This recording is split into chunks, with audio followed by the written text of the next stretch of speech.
haven't sent a query letter out in like, I don't know, 20 years. I just finished my book, A Fire at Romanticon. At the same time, a big publisher had like a 48-hour open query situation. So I was like, the timing's good.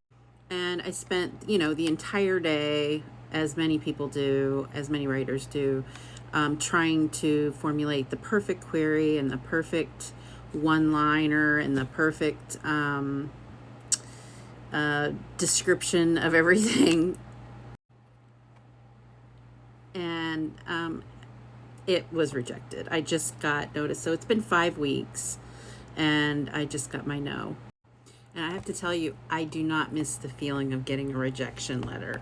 The pile of rejection letters I got when I wrote my first book in 2002, which was never published, and then I queried a whole bunch of places, and it took months and months to query because some of the publishers would not take simultaneous, and agents wouldn't take simultaneous submissions, so I had to wait for responses. And this was back in the day of paper letters, and it could get expensive to send out chunks of manuscript to people. This feeling of having the rejection letter in my email was like 25 minutes ago. It was a moment where I was like, oh yeah, I remember this feeling. This feeling sucks. So I had put off, after I wrote that book and I got all those rejections, I just didn't write for like 10 years. I didn't write a book. I blogged, and I started a little arts online magazine thing, and I painted and did photography.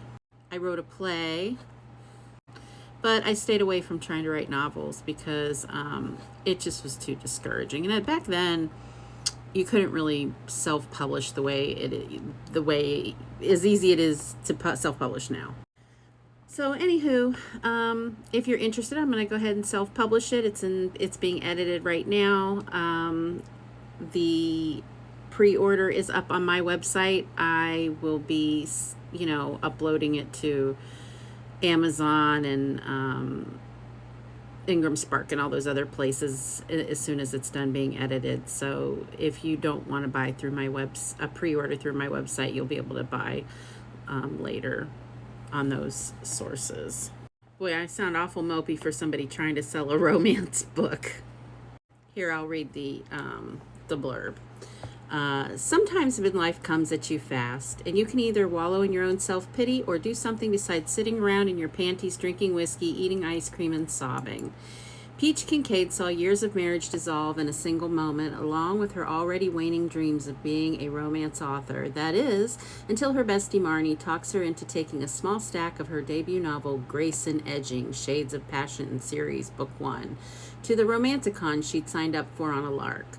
Certain she wouldn't get into the same event that her favorite author, Rose Ramble, was headlining. With nothing left to lose, Peach sets off for the event, knowing she'll probably chicken out at the hotel check-in.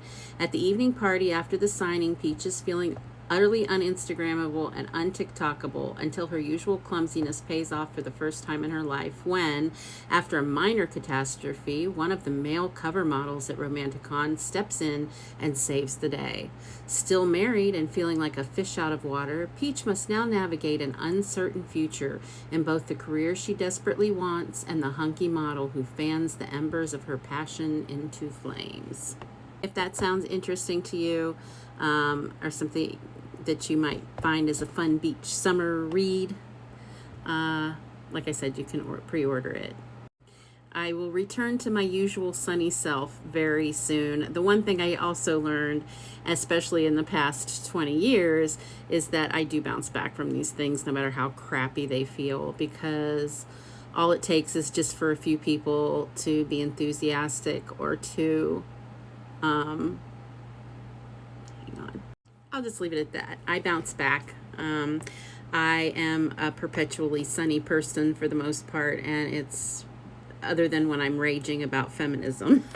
Other than that, I'm pretty sunny. I am a turn lemons into lemonade kind of person, and I just want to tell all of you out there who are regularly in the query trenches, bless you for continuing and for trying so hard to make your dream come true, especially if being traditionally published is the only thing that feels right to you or that you can manage to imagine as your path. As an author, I do not envy your journey. Just like actors and singers, just that constant rejection is something that is very difficult and wears down on your self-esteem. And I am thinking of you, and I am wishing you well.